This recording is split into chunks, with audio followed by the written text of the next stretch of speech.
Ang Ebanghelyo ni San Mateo ay duha ka tema. Ang una ang gitawag natog fraternal correction or fraternal confrontation. Ang uban maingon carefrontation.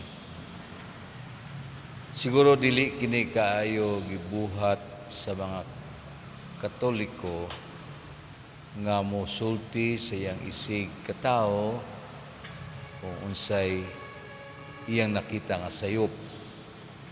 Kay usab kitang mga Pilipino sensitibo kaayo. Masuko ta sa naay musulti kanato nga nasayop kita. O bisan dili kita nasayop kung punaon or isulti ang dili maayo kanato kay siguro sa Pilipino mao na ang garbo nato nya ang gitawag natog hiya o maulawan ta.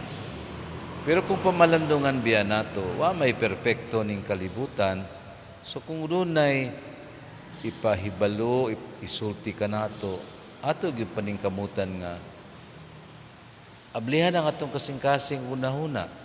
Aduna ba'y kamatuoran ang ilang isulti? Kung adunay kamatuoranan, dili kita magpasigarbo kay tungod kay naata sa posisyon o naatay gahom nga masuko hinuon kita, pusilo nato ang messenger, di ta maminaw sa message, sa mensahe. Mao kana ang gitudlo sa simbahan.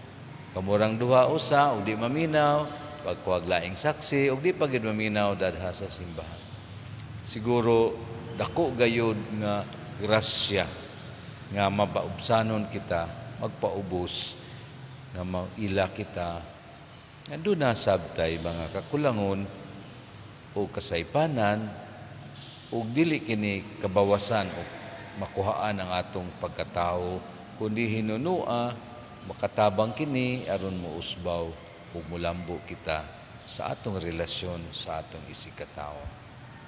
Ang ikaduha mao ang gisulti sa katapusang bahin sa Ebanghelyo. Kung adunay usa o duha nga magkatigom sa akong ngalan, muhangyo, mangayo, ako gayong tagaan, matod pa ni Jesus. Sa atong panagtigom, sa pamilya labi na, kung magkahiusa diha sa pag-ampo, dunggon gayud sa Dios. Kay ang pamilya usa ka gamay nga simbahan o domestic church.